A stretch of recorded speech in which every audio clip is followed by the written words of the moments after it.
अतुल, रंगमंडलीमध्ये मनापासून स्वागत.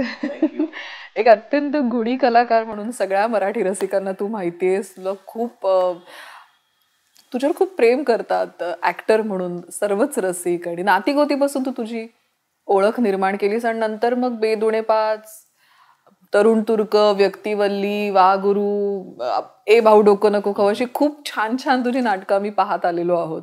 पण या सगळ्याला सुरुवात कशी झाली हे आम्हाला ऐकायला आवडेल सगळ्यात आधी. सुरुवात कशी झाली म्हणजे मी दादरला एका मध्यमवर्गीय कुटुंबात जन्माला आलो आणि 1966 सालचं दादर, किंवा म्हणजे माझ्या अर्ली 70s मधलं म्हणूया आपण, 66 म्हणण्यापेक्षा अर्ली 70s मधलं दादर हे खूप सांस्कृतिकदृष्ट्या फार छान असं छोटंसं एक शहर होतं in it self. Ganpati, Diwali, सगळे मराठी सण, इतके वेगवेगळ्या प्रकारचे कार्यक्रम लहानपणापासून बघायला मिळाले.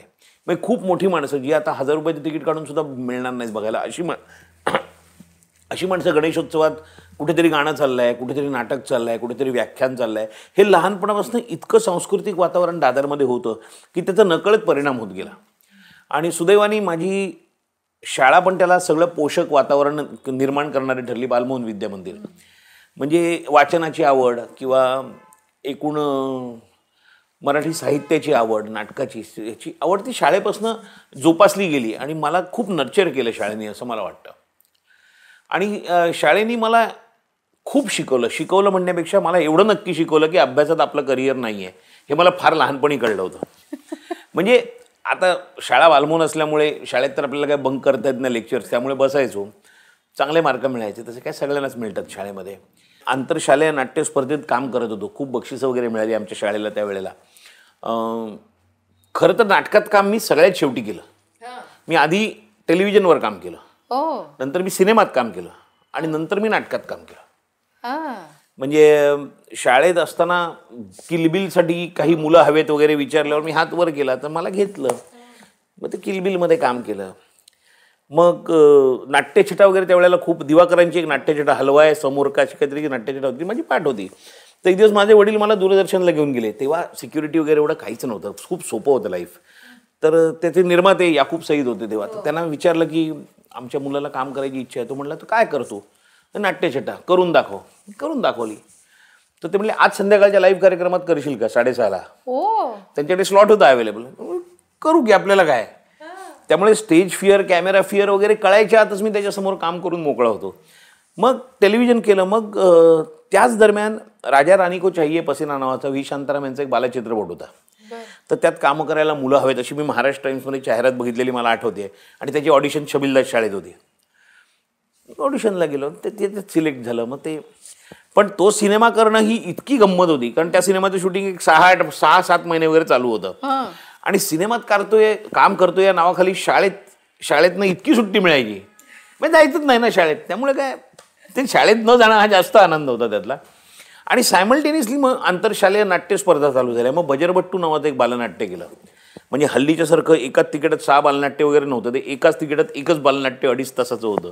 बापरे. त्याचे एक 100 प्रयोग मी केले त्या काळात. आणि मग स्कॉलरशिपचा अभ्यास वगैरे म्हणून ते सोडावं लागलं. ते टिपिकल असतं सगळं, ते सोडलं मग नाटक. आणि स्कॉलरशिप मिळाली म्हणजे मुख्य म्हणजे, त्यामुळे घरचे सगळे खुश झाले. आणि मग तोपर्यंत नाटकाची आवड म्हणण्यापेक्षा इन्क्लिनेशन मला स्वतःला असं वाटत होतं की हे आपल्याला आवडतं आहे काम करणं. किंवा मग 9वीत बजरबट्टूमध्येच माझ्याबरोबर प्रमोद पवार काम करत होता. म्हणजे संबंधित सगळेजण असे लोक होते.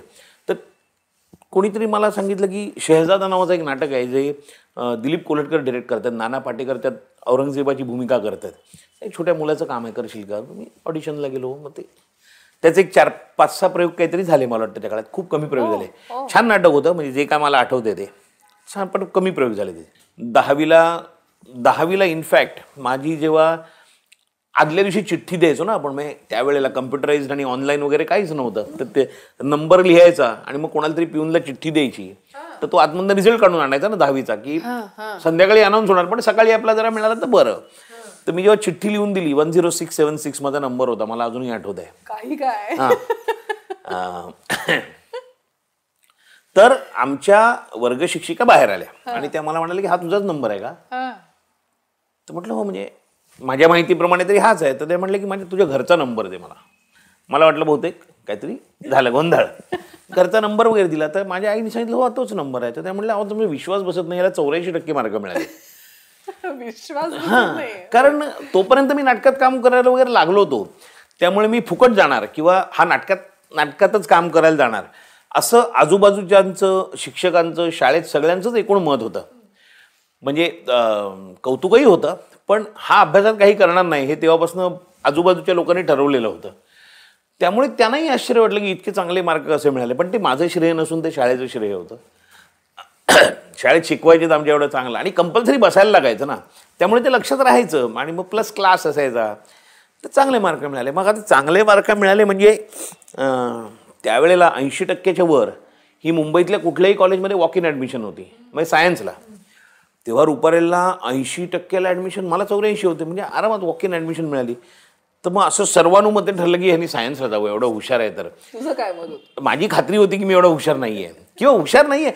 मला मधून आणि हुशारीचा प्रश्न नाही आहे, ह्याच्यात ॲप्टिट्यूडचा प्रश्न आहे की मला ठीक आहे, मला मार्क मिळाले, पण ते मला आवडत नाही आहे करायला.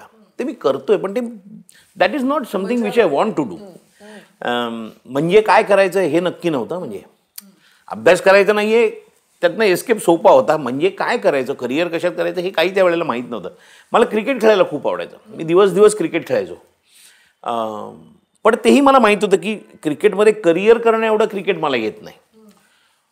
त्यामुळे नाटक हे सगळ्यात सोपं होतं की त्यासाठी काय फार करावं लागत नाही. आणि मग खरं तर माझ्या आयुष्यातलं सगळ्यात महत्त्वाचं नाटक म्हणजे जिथे एक दिशादर्शक नाटक असतं किंवा आपली आवड नेमकी कशात आहे हे जाणवून आपल्याला जाणीव होणारं एक नाटक असतं, ते नाटक केलं मी टिळक आणि आगरकर. जे मी जस्ट 10वीतनं पासआउट झालो आणि ते नाटक केलं. आय वॉज फॉर्च्युनेट की ते विश्राम बेडेकरांनी लिहिलेलं नाटक, अतिशय सुंदर मराठी. विश्राम बेडेकर स्वतः. भक्तीताई होती त्याच्यात, भक्ती बर्वे, जयंत सावरकर सिनियर ॲक्टर्स होते आणि प्रमोद पवारनी टिळकांचं काम केलं होतं आणि श्याम पोंक्षेने आगरकरांचं काम केलं होतं. निवेदिता जोशी होती त्याच्यात. आणि तू काय करायचं? मी आगरकरांच्या पुतण्याची भूमिका केली होती, नाना आगरकर. म्हणजे जो खरं तर या दोघांच्या नेतृत्व गुणांमुळे अतिशय भारावून गेलेला आहे आणि नंतर त्यांच्यातल्याच भांडणांनी एक जी डिसिल्युजन होते ना पिढी, त्यातला तो एक प्रातिनिधिक स्वरूपाचं होतं. 2-2.5 महिने त्याच्या तालमी. परत मी जाम आनंद व्हायचा कारण कॉलेज सुरू झालं त्या दिवशी तालमी सुरू झाल्या, त्यामुळे मी तालमीला जायचो. मग 6 महिन्यांनी आमच्या कॉलेजमध्ये ब्लॅकलिस्टमध्ये माझं नाव आलं, कारण सायन्सला होतं, प्रॅक्टिकलला गेलं नाही तर कसं चालेल. मग ते ब्लॅकलिस्टमध्ये नाव आलं. मला खरं तर आनंद झाला, मस्त मजा आहे आता. कारण एक तर झुरळाचं डिसेक्शन करायला सांगितलं. मी झुरळाला भयंकर घाबरतो. तर मी म्हटलं मी तर हातात नाही लावणार, काय तेलावत गेलं काय होईल, मला 12वी म्हणजे सायन्स जमणार नाही, जमत नाहीच आहे मला ना, त्यामुळे ते चांगलंच आहे. म्हणजे पण त्या नाटकाने फार आपण संस्कारक्षम वयात म्हणतो ना, चांगले संस्कार म्हणजे चांगली संहिता, चांगलं वाचन, चांगलं बोलणं. म्हणजे मला नंतर मराठी चांगला सहवास म्हणजे चांगलं मराठी बोलण्याची जी मला नंतर सवय लागली आणि आवड लागली ती त्या नाटकामुळे. म्हणजे जसं गडकऱ्यांनी म्हटलंय की टिळक आणि आगरकरांची भांडणं म्हणजे आकाशातल्या नक्षत्रांच्या शर्यती. आता नॅचरल टिळक आणि आगरकर आपल्यासारखे थोडी भांडणार आहेत, म्हणजे त्यांची भांडणंही त्याच क्लासची असतील ना. म्हणजे त्यात एक भांडणाचा प्रसंग होता जो मला अजूनही आठवतो. त्यातलं एक वाक्य आहे जे टिळक आगरकरांना उद्देशून म्हणतात की जेव्हा कधी या देशात स्वातंत्र्याची पहाट उगवेल तेव्हा सूर्यनारायणाचा रथ घोडदौडीनं क्षितिजावर ओढीत आणण्यास यांच्यासारखे जातीवंत तेजस्वी उमदे तुरंग दुसरे मिळायचे नाहीत. पण इंग्रजांनी यांच्या पाठीवर मानमराजाबाच्या झुली घातल्या, तोंडाला लठ्ठ पगाराचे तोबरे दिले आणि ही भोळसट नारायणाच्या रथाऐवजी साहेबाच्या टमटमी घेऊन उलट्या दिशेला पळायला तयार झाली. हे एक वाक्य आहे. आणि अशा वाक्यांनी म्हणजे काय आपण म्हणतो की जडलेलं ते नाटक होतं. म्हणजे हिऱ्या मोत्यांचे दागिने नुसते, इतकं सुंदर मराठी होतं. तर त्या नाटकाचा खूप माझ्यावर परिणाम झाला असं मला वाटतं. म्हणजे ॲक्टर म्हणून आपण करिअर करायची का, तर आपण करूया. पण त्यावेळेला तितकी परिस्थिती सोपी नव्हती, कारण चॅनल नव्हते, काहीच नव्हतं. म्हणजे एकतर सोपं होतं लाईव्ह ग. मराठी चित्रपट फार कमी. पण साधारण तेव्हा एक कॅटेगरायझेशन होतं की या पद्धतीचा माणूस थिएटर करेल, या पद्धतीचा माणूस फिल्म करेल, या पद्धतीचा माणूस. आता कसं उतरलेला माणूस टेलिव्हिजन, फिल्म ते नेटफ्लिक्स सगळं एकदम करायला लागतो. त्यात तसं नाही आहे, तसं नव्हतं तेव्हा. ते थोडंसं सिम्प्लिफाईड फॉर्मॅट होता, सॉर्टेड होतं. त्यामुळे आम्ही आपलं नाटक करायचो. कारण सिनेमात आपण काय काम करणार, मुख्य म्हणजे नाटकात सुद्धा मला काय काम मिळणार अशी माझ्या आजूबाजूच्या लोकांची फार समजूत होती त्यावेळेला. की नाटकात काम करायला लागला म्हणजे फुकट गेला. फुकट म्हणजे काहीतरी नाटकात छोटी मोठी कामं मिळतील याला, इसका कुछ नहीं होगा. हे मला इतकं स्पष्ट दिसायचं म्हणजे माझ्या आजूबाजूच्या लोकांच्या चेहऱ्यावर.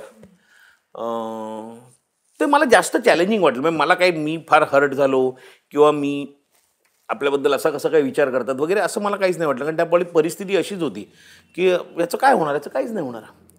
की म्हणजे एकतर मला हे किती वेळेला ऐकवलंही गेलं की तुला काय, तुझी एक तर उंची नाही, चेहरा नाही, असं काही तुझं फिजिक आहे किंवा असं काही तुला अभिनय येतोय असं वाटत नाही, तू करणार आहेस काय, कोण तुला कामं देईल आणि काय कामं मिळतील, काय लायकीची कामं मिळतील.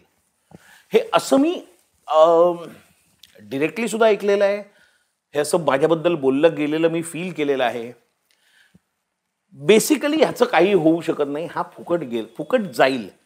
म्हणजे शपथेवर सांगणारी ही लोकं होती त्यावेळेला की ह्याचं काहीच नाही होणार, हा फुकट जाईल. पण मला त्या सगळ्यात आनंद वाटत होता. म्हणजे मला काही फार कोणाचा राग बी काही आयुष्यात मला येत नाही. म्हणजे टेम्पररी येतो खूप, पण तो तेवढ्यापुरताच राहतो आणि टिकून म्हणजे राहून जातो, निघून जातो माझ्या डोक्यातनं. तर म्हटलं करायचं तर आपल्याला हेच आहे. आणि मराठी नाटक तसं पेईंग तेव्हाही नव्हतं, आजही नाही आहे. म्हणजे तुम्ही घर चालवू शकाल असंही नव्हतं. आणि तेव्हा मी मग एक तर बेसिकली स्विच करण्याचा निर्णय घेतला की सायन्स आपल्याला काही जमणार नाही, आपण आपलं कॉमर्स काहीतरी. मग ग्रॅज्युएशनचा टिक्का ते आता घरी आईवडील जे सांगतात तसं मलाही सांगितलं होतं, निदान ग्रॅज्युएट तरी हो, मग पुढे काय करायचं ते कर. काय ग्रॅज्युएट होण्याने होणार होतं मला माहीत नाही. म्हणजे त्यांनी काहीच होत नाही खरं तर, त्यांना बरं वाटणार एक सायकोलॉजिकल कम्फर्ट. तर मग झालो मी ग्रॅज्युएट. म्हणजे BCom झालो, मग LLBची पण 2 वर्ष केली, पण ते काय तेवढ्यापुरतंच. म्हणजे ते कॉलेजमध्ये राहण्यापुरतं LLB केलं. आणि तोपासून नाटकं तशी चालू झाली होती. पहिलं तुझ्या आयुष्याला वळण देणारं महत्वाचं नाटक कुठलं, कमर्शियल? वळण देणारं नाटक तशा अर्थी नाटिक होती. पण त्याच्या आधी मी वासूची सासू नावाचं एक व्यावसायिक नाटक केलं होतं. त्याच्या आधी एक अफलातून नावाचं नाटक केलं होतं, विनय आपटेंनी जे डिरेक्ट केलं होतं. पण वासूची सासूनी खऱ्या अर्थाने व्यावसायिक नाटक जे असतं ना, एक व्यावसायिक फार्सिकल नाटक कसं असतं याचा मला खूप अनुभव आला. फार मजा यायची ते नाटक करायला. एकतर तो पिरियड फार मस्त होता. एकतर तुम्हाला घर चालवायचं किंवा महिन्याला एवढे पैसे मिळवलेच पाहिजेत हे प्रेशर नसतं. त्यामुळे काम करणं हे आनंददायी असतं. म्हणजे मला नाईट मिळायची त्यावेळेला 70-75 रुपये, माझा खर्च दिवसाचा 150 रुपये होता. त्यामुळे पैसे मिळवणं वगैरे हा काही त्यातला भाग नव्हता. आणि गंमत फार शिक्षणाचा एक भाग होता खरं तसं पाहायला गेलं. हां, म्हणजे त्यात दिलीप प्रभावळकर, अरुण नलावडे, अविनाश खर्शीकर, अश्विनी भावे, मी आणि असे लोक होते सगळे. त्यामुळे हे सगळे चॅम्पियन लोक होते. प्रभावळकर, अविनाश, जाम धमालायची नाटक करायला. म्हणजे आम्हाला खरंच पहिल्यांदा त्या नाटकात स्टेजवर हसू आपण कसं कंट्रोल करायचं हे तेव्हा त्या नाटकाने शिकवलं मला. कित्येक वेळेला असं व्हायचं ना की मी म्हणजे अश्विनी भावे माझ्या मागे बसलेली असली तर तिची अर्धी ओढणी माझ्या तोंडात कोंबलेली असायची, उरलेली ओढणी अर्धी तिच्या तोंडात कोंबलेली असायची आणि आम्ही फक्त आपल्याला हसू नये एवढी प्रार्थना करत स्टेजवर बसलेलो असायचो. कारण इतक्या गोष्टी घडायच्या त्या नाटकात, इतक्या गोष्टी. आणि घडल्या नाही तर अविनाश खर्शीकर घडवून आणायचा, कारण त्याला स्वतःला हसायला येत नाही. प्रभावळकर हसत नाहीत स्टेजवर, काही झालं तरी हसायला येत नाही त्यांना. आणि आम्ही तरुण होतो, नवीन होतो त्यावेळेला, हे हसायचं नाही वगैरे. म्हणजे मी तर कित्येक वेळेला सोडून देऊन, म्हणजे आता नाही, आता शक्यच नाही होत, कसं कंट्रोल करणार. काही त्या नाटकात घडायचं. म्हणजे मला एकदा आठवतं की अरुण नलावडे बॉडी म्हणजे डेड बॉडी म्हणून झोपलेला असतो आणि आम्ही त्याच्या अंगावर चादर टाकतो आणि त्याच्या बाजूला बसतो. पुढे एक मॅनेजर म्हणून पात्र येणार असतं ज्याला नेहमी हसवायचो आम्ही आणि तो हसून निघून जायचा. असं नाटकात त्या खूप वेळा व्हायचं. म्हणजे मॅनेजर आले असा दंगा सगळा व्हायचा की कोणीतरी येणार, तो माणूस यायचा आणि तसा ज्याला उठून निघून जायचा, पुढचा सीनच नाही व्हायचा. असं खूप वेळा व्हायचं. कोण होतं मॅनेजर? बदलत राहायचं. तर तो येणार या कल्पनेने आम्हाला इतकं हसायला यायचं की डोळ्यातनं एकदम पाणी यायला लागायचं. आणि अरुण डेड बॉडी म्हणून झोपलेला, त्याला काहीच करता येत नाही.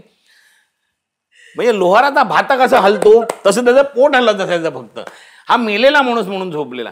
म्हणजे मी तुला सांगतो सिच्युएशन इतकी अशी विचित्र होती की ते कंट्रोलच नाही व्हायची. कारण अविनाश खर्शीकर दरवेळेला मॅनेजरचं काहीतरी नवीन नाव सांगायचं. हे आमचे मॅनेजर आले. एकदा त्यांनी आमचे मॅनेजर मॅकडरमॉट म्हणून आले असं सांगितलं. तर मॅकडरमॉट म्हटल्यावर तो माणूस वळला आणि निघून गेला. तेल लावत गेलं तुमचं पुढे नाटक. माझं नाव मॅकडरमॉट नाहीच आहे असं म्हणून तो निघून गेला. बरं मॅनेजर येणार म्हणून अख्खं नाटक घडलंय की मॅनेजरला खोटं सांगितलंय. आता मॅनेजर समोर ती डेड बॉडी लपवायची, काय करायचं, मग परत खेचून आणायचं, मग परत म्हणजे कठीण प्रसंग. पण त्या नाटकात व्यावसायिक नाटक म्हणून जी एक सवय व्हायला लागते की कुठल्याही प्रसंगात प्रयोग करायचा. एक मात्र असं आहे की अविनाश खर्शीकर सारखा ऍक्टर तुमच्या बरोबर होता की नाटक शेवटापर्यंत तो नेणार. कमवट नाही, कलॅमिटी नाही, भूकंप आला आणि पूर आला आणि काय झालं, नाटक शेवटाला तो नेईल.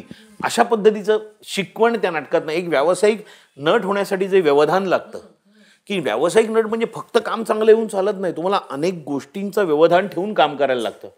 तुमचा सेट लागत, तू नाटकात काम केलंस तुला कल्पना आहे कित्येक वेळेला सेट पूर्ण लागत नाही.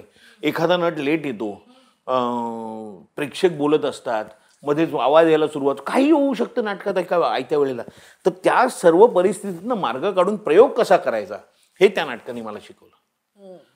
म्हणजे गमतीचा भाग सोडा पण त्यात नाटकाने खूप शिकवलं. आणि सायमल्टेनियसली नाती गोती नावाच्या नाटकाची रिहर्सल सुरू झाली ज्यात दिलीप प्रभावळकर होते आणि मी काम करायला लागलो. कारण सोपं असं होतं की डेट्स ॲडजस्टमेंटचा प्रॉब्लेम नव्हता. ते असल्यामुळे जे डेटचं आणि हा मुख्य म्हणजे ते नाटक 3 वेळा यापूर्वी त्याची रिहर्सल झालेली होती. रिहर्सल सुरू होऊन ते बंद पडलं होतं नाटक. म्हणजे पहिल्यांदा मला वाटतं नीना कुलकर्णी, दिलीप कुलकर्णी आणि शिवाजी साटम असं करणार होते ते नाटक.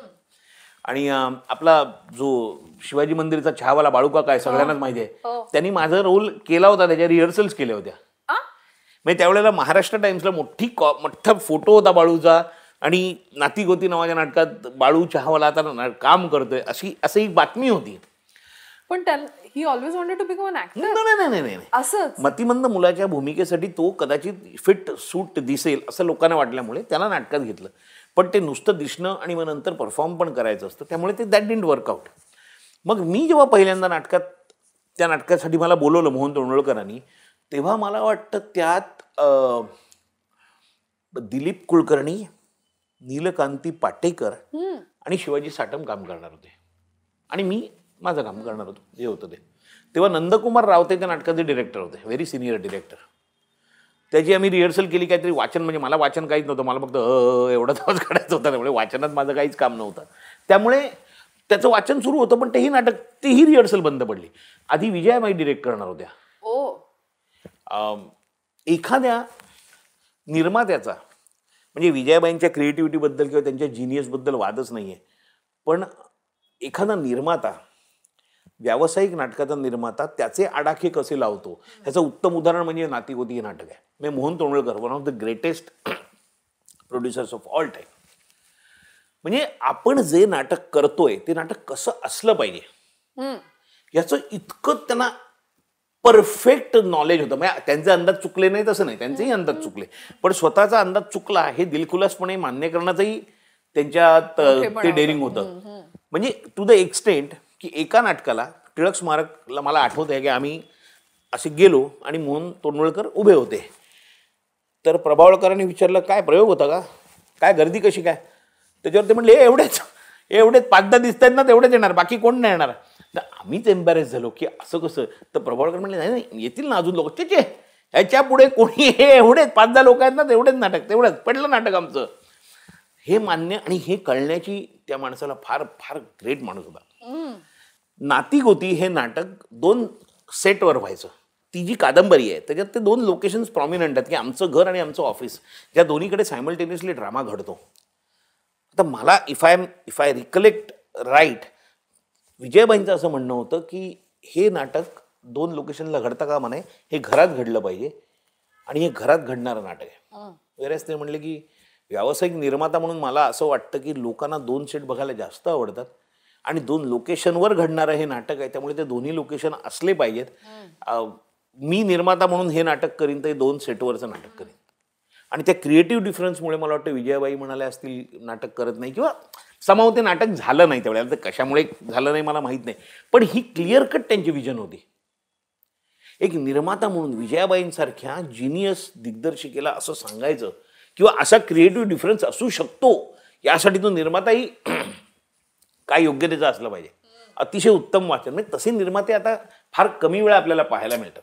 म्हणजे तो जो रंगभूमीचा सुवर्ण काळ वगैरे जो काय म्हणतात, ज्या वेळेला शिवाजी मंदिरला आठवड्याचे 7 दिवसाचे 21 प्रयोग व्हायचे, सकाळ दुपार रात्र, सकाळ दुपार रात्र रोज.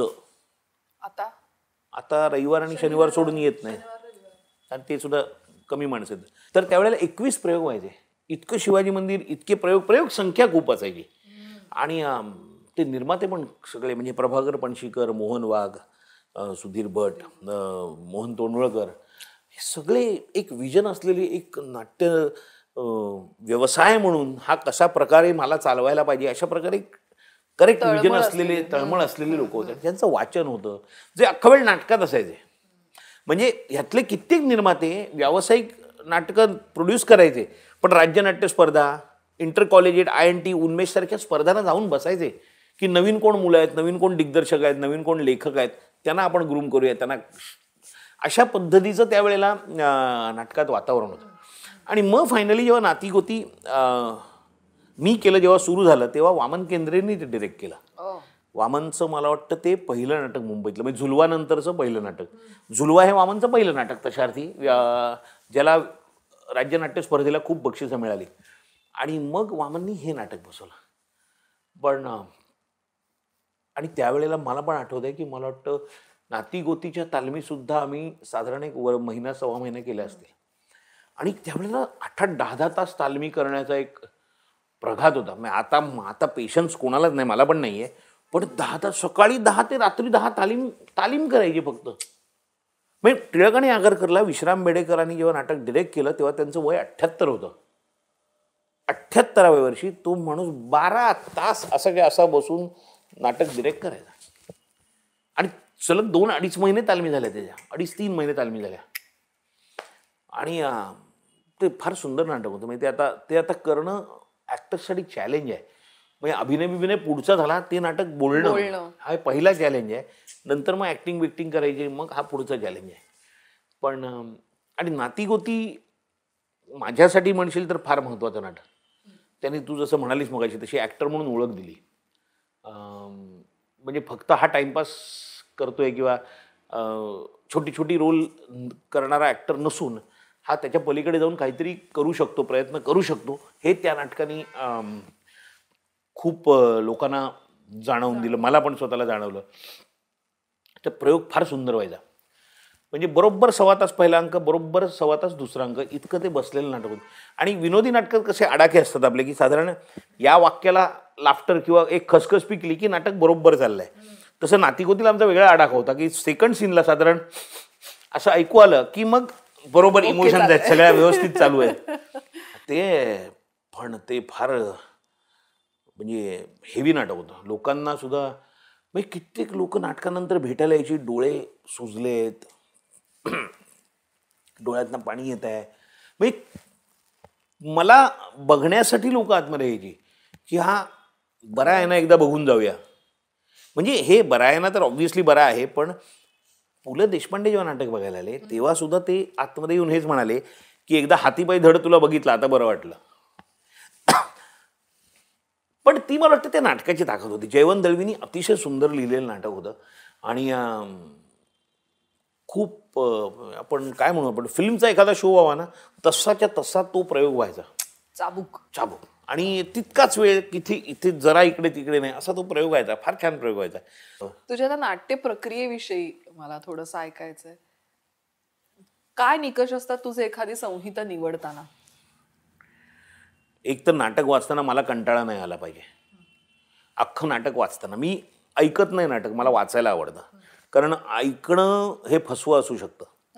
लेखक खूप चांगला ओरेटर असला किंवा खूप चांगला नट असला मनातनं, तर ते फार अप्रतिम नाटक वाचतात आणि ते आपल्याला कदाचित फसगत होऊ शकते. मला स्वतःला नाटक वाचायला आवडतं आणि ते वाचताना मला कंटाळा नाही आला तर ते बेसिकली मी नाटक, ही बेसिक पहिली स्टेप की हे नाटक मी आता रोल वाचूया, आता त्याच्यातले न्यूआन्सेस बघू, पण पहिलं म्हणजे कंटाळा नाही आला पाहिजे. आणि साधारणपणे आत्तापर्यंत न केलेलं असं ते नाटक असावं, आत्तापर्यंत न केलेली अशी ती भूमिका असावी. आणि खूप बेसिक प्रश्न उपस्थित झाले ना, की हे कसं, ते कसं, हे कसं घडलं, तर मग मी समाव त्यातनं अंग काढून घेतो. म्हणजे काही एक अप्रोच असाही असतो की आपण काम करायला लागू, ते आपोआप होत जाईल. तर मला असं वाटतं की ते होत जाईल याच्यापेक्षा ते आधी असलेलं बरं, मग त्याच्यानंतर मग त्याच्यावर काम करता येईल. काय उदाहरण आहे या बाबतीतली? उदाहरण म्हणजे आता खरं तर मी सांगू का, नाटक आता नाती गोतीसारखं नाटक असेल त्याला नाही म्हणण्याचं काही कारणच नव्हतं. तरुण तुर्क वॉज म्हणजे तरुण तुर्क सिलेक्ट करताना सिलेक्शन हा माझ्या हातातच नव्हतं. कारण तोरणमलांना त्या भूमिकेसाठी अतिशय नाजूक, बारीकसा, गोरापान मुलगा हवा होता, तसं मी नव्हतो. त्यावेळेला मी त्यांना एवढंच जाऊन भेटलो आणि त्यांना एवढं सांगितलं की आत्ता कोणीच नाही आहे ना, मी तालीम करतो आणि तुम्हाला 8 दिवसानंतर असं वाटलं मला जमत नाही आहे, तुम्ही आणा कोणी आणि करू ते काम. पण मला आनंद वाटतो की एकतर त्यांनी परसिस्ट केलं माझ्याबरोबर आणि त्यांचा इतका विश्वास बसला नंतर की त्याच्यानंतर त्यांनी ठरवलं की तरुण तुर्कचा प्रयोग अतुल नसेल तर होणार नाही. कारण तो मुळात तो कुंदा भागवत हा जो रोल आहे तो एफिमिनेट रोल आहे, म्हणजे तो जरा बायल्या मुलगा आहे. आणि तो बायल्या म्हणजे मेडिकली प्रॉब्लेमॅटिक बायल्या नाही आहे, त्याच्यावर 3 मुली, त्याच्या 3 मोठ्या बहिणी आहेत आणि त्याच्यानंतरचा 4था मुलगा आहे. प्रभाव आहे त्याच्यावर. त्यामुळे तो लहानपणापासून तो सागर गोटे आणि भातुकल्याच खेळला आहे. घरात 3 मुली असल्यामुळे तो जाऊन क्रिकेट खेळलेलाच नाही आहे. किंवा आपण एक आपल्या घरातल्या मोठ्या भावाला किंवा बहिणीला फॉलो करतो तसं त्यांनी मुलींनाच फॉलो केलं आहे. त्यामुळे तो जरा एफिमिनेट आहे आणि अशा पद्धतीची भूमिका होती. आणि मी खरंच अजिबातच काही म्हणजे माझ्यात त्याच्यात त्या भूमिकेसाठी असणारी ही गोष्ट नव्हती. पण मला खूप बरं वाटतं की ती मी भूमिका करू शकलो आणि ती हायलाईट झाली नंतर म्हणजे त्या नाटकातली भूमिका टू द एक्सटेंट की त्यावेळेला नाट्यदर्पण हे एकच पुरस्कार मिळायचे, पुनरुज्जीवित नाटकातला सर्वोत्कृष्ट ॲक्टर म्हणून मला पुरस्कार मिळाला त्यावर्षी. इतकी ती भूमिका लोकांना आवडायला लागली आणि तुफान प्रयोग व्हायचे. म्हणजे 450-500 प्रयोग तर मीच केले मला वाटतं.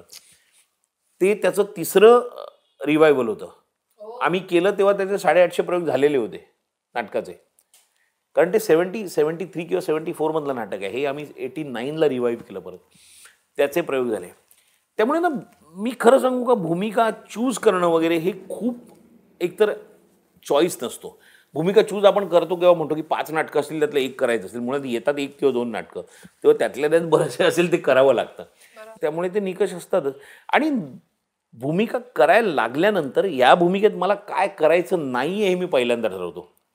एस्पेशली नातीगोती करताना ते मला ठरवायला खूप फायदा झाला की मी काय करायचं नाही आहे. तर मी समोर चालतोय आणि समोर हे टेबल आहे, तर मी नॉर्मली बाजूनी जाईन, तर मी बाजूला जायचं नाही आहे, मी आपटलो पाहिजे त्याला आणि मग बाजूनी जायला पाहिजे.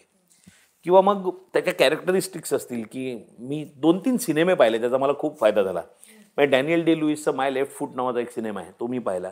किंवा रॉबर्ट डिनिरोचा अवेकनिंग नावाचा एक सिनेमा आहे, त्या अवेकनिंगचं तरची मी पारायणा केली ॲक्च्युली. पण ॲक्च्युली पार्किन्सन्स आहे पण रिलेटेड आहे.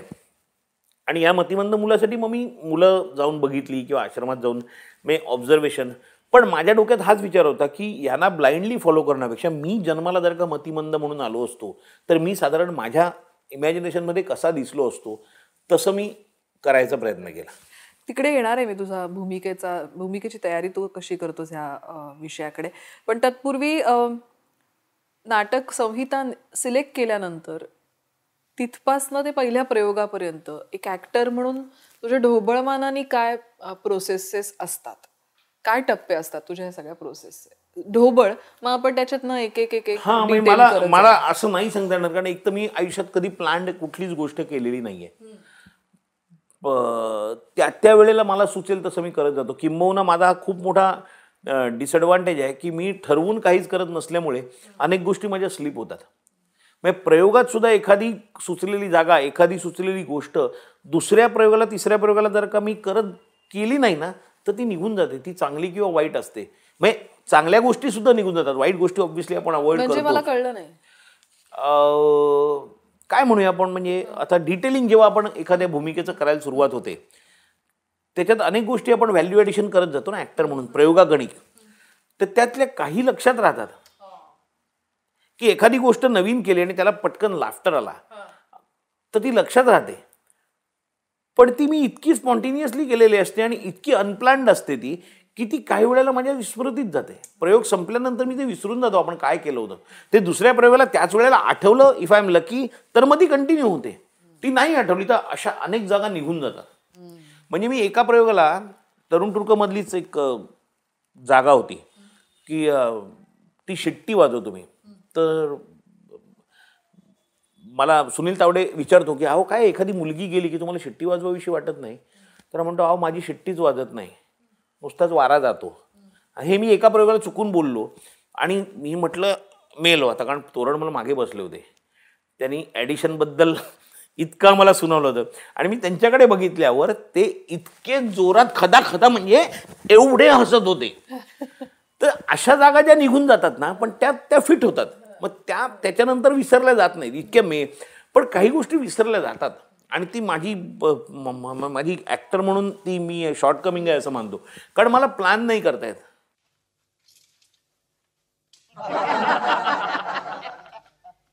हे कोणाचं चित्र? बाईचं. ते दिसतंय की, पण इथं कुणी आणलं? मी आणलं का? असल्या बायकांची चित्र तुम्ही रूम मध्ये ठेवता? असल्या म्हणजे कसल्या? फार चावट्ट बाई आहे ही. हो. आपण तिच्याकडे पाहिलं ना की आडूच एक डोळा मुडपते. आयला म्हणजे बाईनं डोळा मुडपलेला आवडत नाही तुम्हाला? आवडत, पण ते मी मनातल्या मनात ठेवतो. मनातला मनात. पण काय समजा एखादी कंडा पोरगी रस्त्यातून जाताना दिसली तर तुम्ही शिट्टी न वाजवत? माझी शिट्टीच वाजत नाही हो. अरे नुसताच वारा जातो. पण म्हणून ती मुलगी जरा दूर गेली ना की मी ही शिट्टी वाजवतो.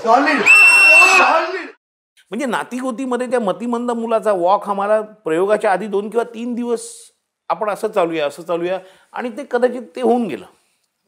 म्हणजे आता ढोबळ मनाने हाताची बोटं वेगळी पाहिजेत किंवा खाताना सुद्धा असं खाल्लं जातं. हा जॉ लाईन थोडीशी पुढे असते, हा ओठ जाड असतो, फोकस नसतो किंवा बघितलं तरी काय म्हणजे इकडे बघतो तिकडे बघतो.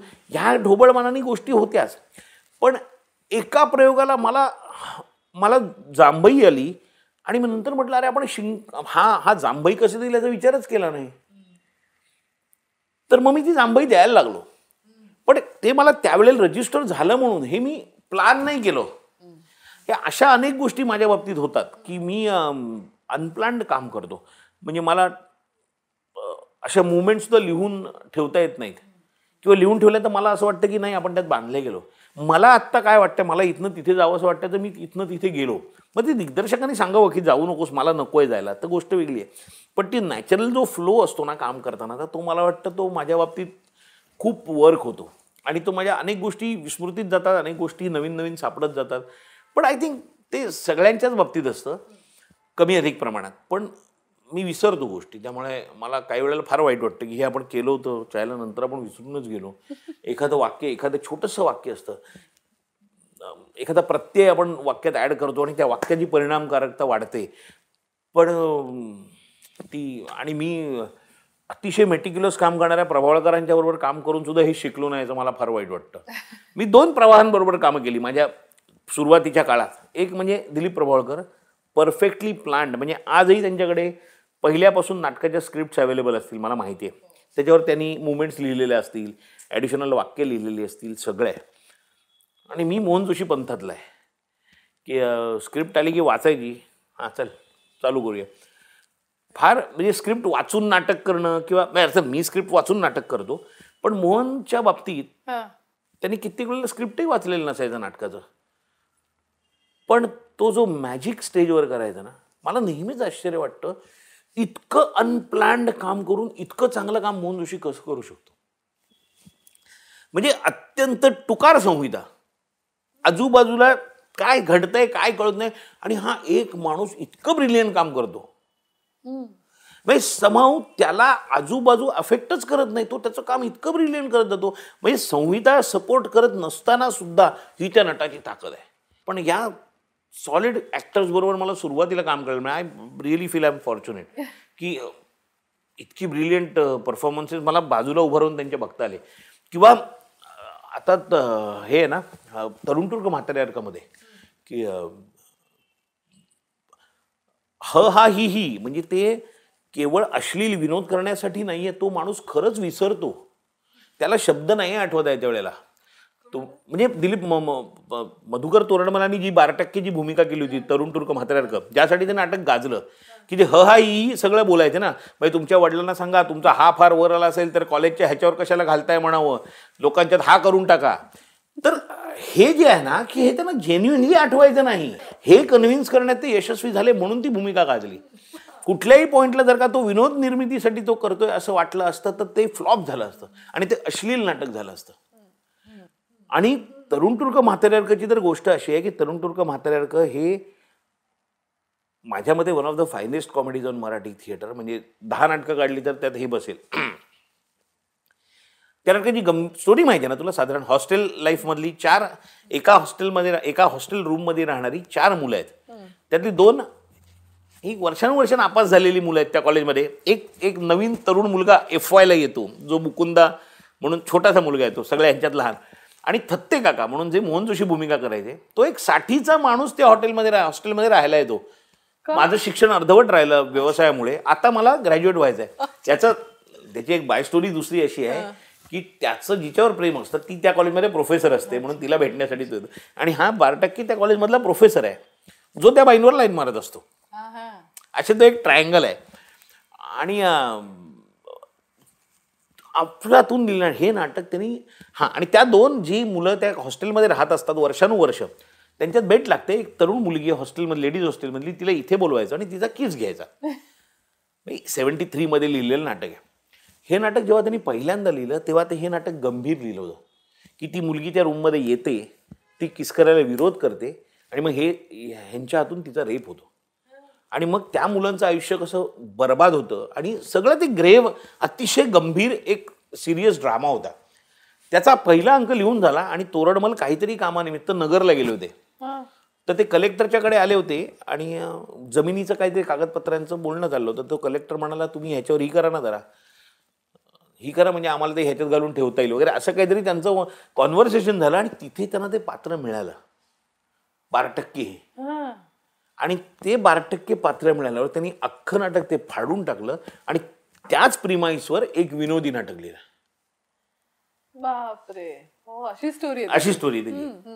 आणि अतिशय विद्वान माणूस तोरणमल. म्हणजे आम्ही त्याचे प्रयोग पण गंमत होती, कारण प्रयोग झाल्यावर त्यांच्यासमोर बसायचं आणि ते काय बोलतात ते ऐकायचं. हा फार महत्वाचा आणि फार आनंदाचा भाग होता त्यातला. प्रत्येक प्रयोगानंतर ते बोलायचे अनेक वेळेला.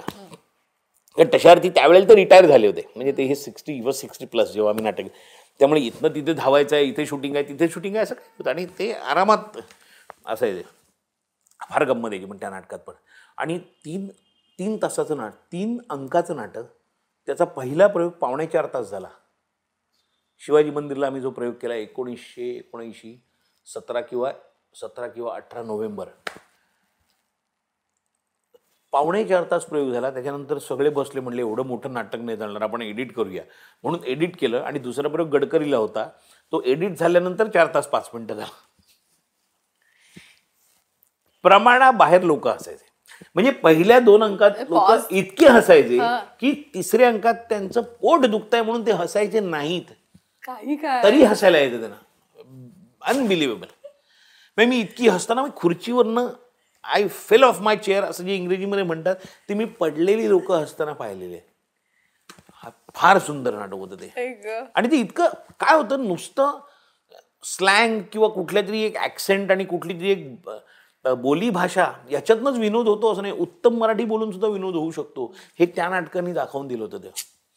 अर्थात ऑफकोर्स ट्रेंड चेंज होतो, पद्धत चेंज होते. आता तशी पद्धत नाही आहे, पण अफलातून नाटक होतं ते. अतुल, स्क्रिप्ट निवडल्यानंतर तालमी सुरू होण्यापूर्वी तुझी काही प्रोसेस असते का? तुझं मी म्हणालो तसं की मुळात काय करायचं नाही हे ठरवून मी रिहर्सल करायला जातो. सर्टन गोष्टी अवॉइड करायच्या या नाटकात. म्हणजे जसं वाघुरू हे नाटक होतं. वाघुरू हे नाटक मल्टिपल स्क्लेरोसिस मला वाटतं त्याला म्हणतात, की तो आपला एक एक अवयव काम करेनासा होतो आणि तो पायापासून आजार चालू होतो आणि तो हृदयाशी आला की माणूस मरतो. आणि तो म्हणजे you can time it actually. किती वर्ष लागतील हे आपल्याला, किती महिने लागतील, किती वर्ष लागतील हे कळतं. ते नाटक वाचल्यानंतर ते अतिशय माझ्या पद्धतीचं नाटक होतं. त्या नाटकात मी एक ठरवलं की या नाटकात आपण अभिनय करायचा नाही, अभिनय करायचंच नाही. नॅरेटर ही आपली भूमिका आहे, आपण फक्त नॅरेशन करायचं. आणि सपोर्टिंग जो रोल असतो की प्रभावळकरांचा त्यात मेन त्यातला जो प्रोफेसर आणि मी त्यांचा विद्यार्थी असे 2 भूमिका होता. आपण शक्यतो या नाटकात अभिनय करायचा नाही हे मी पहिल्या दिवशी ठरवलं होतं. आणि मग एक मॅनरिझम म्हणून कायम उजवा हात खिशात ठेवायचा, फक्त डाव्या हाताने वापरायचं, डावा हात वापरायचा, अशा काही गोष्टी करत गेलो, ठरवत गेलो आणि ते वर्क झाल्या. म्हणजे पण प्रत्येक नाटकाच्या वेळी इतकं क्लॅरिटी मिळतेच असं नाही.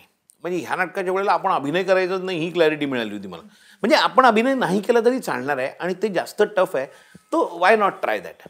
म्हणजे जास्त टफ गोष्ट अधिक ट्राय करू, अभिनय करता येईलच म्हणजे जर लागला तर. पण त्या पद्धतीने हे केलं. पण नाती कोती आता म्हणशील तर नाटक सुरू होण्याच्या आधी, तालीम सुरू होण्याच्या आधी काहीच विचार केला नव्हता. कारण एकतर तेव्हा ते वयही नव्हतं, विचार करायचा म्हणजे काय हे माहितीही नव्हतं. आणि थोडंफार वामननी तेव्हा हेही सांगितलं होतं की तू तालमीला ये. बरं, तालमीचा जो प्रोसेस असतो जनरल वाचन होतं, वाचनात आपल्याला एक भूमिका समजत जाते, नाटक समजत जातं आणि मग आपण काम करायला सुरतो. माझं वाचनात काहीच काम नव्हतं. मी आपलं नुसतं जाऊन टवाळ्या इकडे ह्याची भंकस कर, त्याची भंकस कर, इकडे फिर, असंच करायचो. कारण वाक्य बोलणार काय मी त्यात एकही शब्द बोलायचा नव्हता मला नाटकात. त्यामुळे करणार काय. त्यामुळे त्यांची रिहर्सल होईपर्यंत मी नुसतं तिकडे तिकडे फिरत होतो. आणि मग जेव्हा त्यांचं नाटक सेट झालं आणि मग मी कुठे असणार प्लेस करण्याची वेळ आली, त्याच्यानंतर हा सगळा प्रोसेस सुरू झाला की मग सिनेमाचा बघणं किंवा म्हणजे नाटकाची तालीम सुरू झाल्यानंतर मग एकेकाने मला सांगितलं की तू हे का नाही बघत, सिनेमा बघ किंवा त्या मुलांना जाऊन भेट, माहिती जप. मग हळूहळू ते होत गेलं. पण इट्स अ कलेक्टिव्ह एफर्ट मला वाटतं. बऱ्याचशा गोष्टी नातीगोतीच्या वेळेला वगैरे तर मला असं वाटतं मी खूप अवलंबून होतो वामनवर, प्रभावळकरांवर किंवा बाकी सगळ्या कास्टवर सुद्धा. त्यांनी खूप ते सपोर्ट केलं मला. आणि काय होतं नातीगोतीसारख्या नाटकात ना, जेव्हा आई मुलाचा वगैरे असे जे प्रसंग असतात तेव्हा तुम्हाला फिजिकली सुद्धा अत्यंत कम्फर्टेबल असणं आवश्यक असतं. म्हणजे स्वातीनी मला समजा असा लांबून हात लावला असता की ह्याला कसा हात लावू किंवा ह्याला जवळ कसं घेऊ किंवा असं कुठेतरी जो परकास्पर्श जाणवला असताना तर ते नाटक वर्कच नाही होणार. सुदैवाने स्वाती माझी इतकी चांगली मैत्रीण त्या नाटकाच्या दरम्यान झाली आणि अजूनही आहे की हा प्रश्नच नाही आला कधी. पण एस्पेशली नवरा बायको किंवा मुलगा आणि आई हे काम करताना जर का तुम्ही फिजिकली कम्फर्टेबल नसलात ना तर काहीच होऊ शकत नाही. कारण ते आई मुलाचं नातं आहे ना शेवटी. ते स्टेजवरही आई मुलाचं नातं दिसलं पाहिजे, नाही तर ते उपयोग नाही त्याचा. पण या सगळ्या गोष्टी त्या नाटकात खूप छान व्हायच्या, फारच छान. आणि त्यामुळे नातीगोतीचा प्रोसेस मला आठवत नाही. आता बेदुणे पाच नावाचं मी एक नाटक केलं होतं जेव्हा मी तरुण होतो. पण मी जेव्हा 65च्या लॉयरची भूमिका केली होती तेव्हा अगेन जेव्हा निर्णय घ्यायचा वेळ आला की आपण ह्याच्यासाठी काय करावं, तर मी मुद्दामून आवाज बदलण्याचा काही नाही प्रयत्न केला. फक्त फिजिकली एक 25चा माणूस ज्या तडफेने चालेल त्या तडफेने 65चा माणूस चालणार नाही, तर 65चा माणूस काय पद्धतीने चालेल. माझ्या एक ओळखीचे वकील होते, त्या वकिलाचा रोल होता. माझ्या ओळखीचे एक वकील होते, ते असे स्लाईट चार्ली चॅपलिन सारखे, म्हणजे नॉट चार्ली चॅपलिन पण असे पाय टाकून चालायचे. मी ॲक्च्युली त्यांना फॉलो केलं की ते कसे बोलायचे, ते कसे चालायचे. म्हणजे रोजच्या पाहण्यातले शिवाजी पार्कचे आमच्या ओळखीचे होते, त्यांना ॲक्च्युली मी फॉलो केलं. पण बाकी तसं खूप ठरवून केल्याचं मला नाही आठवत. ए भाऊ डोकं नको खाऊमध्ये सुद्धा माझ्या हे डोक्यात होतं की हा माणूस जर का निष्पाप नाही दिसला तर त्याला खेळवत आहेत बाकीचे लोक, त्याची दया आली पाहिजे, त्याची फायनली त्याला वाईट वाटलं पाहिजे की या साध्या माणसाला तुम्ही का खेळवताय आणि याची का भंकस करताय. तर ते होतं त्या नाटकात की तो 2 क्लासमधला फरक, एक अत्यंत ॲफ्लुएंट क्लासमधला माणूस, त्याच्याकडे ॲक्टर म्हणून काम मागायला गेलेला मी, ज्याला अजिबात ॲक्टिंग येत नाही. म्हणजे ते होतंच की हा काय टॅलेंटेड आहे असं नाही, पण हा इतका गरीब आहे आणि ह्याला जेन्युइनली वाटतं की आपल्याला काम करता नाही येतं. त्यामुळे तो भंकस, ते डिनर गेम नावाचा एक फ्रेंच गेम होता, त्याच्यावरनं ती फिल्म आली होती. आणि ऍक्च्युली भेजा फ्राय नावाची फिल्म आली होती. पण भेजा फ्रायच्या आधी हे नाटक लिहिलं होतं. पण ती फिल्म आधी आली, त्यामुळे लोकांना असं वाटतं की हे नाटक त्याच्यावर आधारित आहे. हे नाटक त्यावर आधारित नव्हतं. हे डिनर गेम वरनं अभय परांजपेंनी लिहिलं होतं. फार मस्त लिहिलं आणि संतोष पवारनी मस्त डिरेक्ट केलं होतं ते.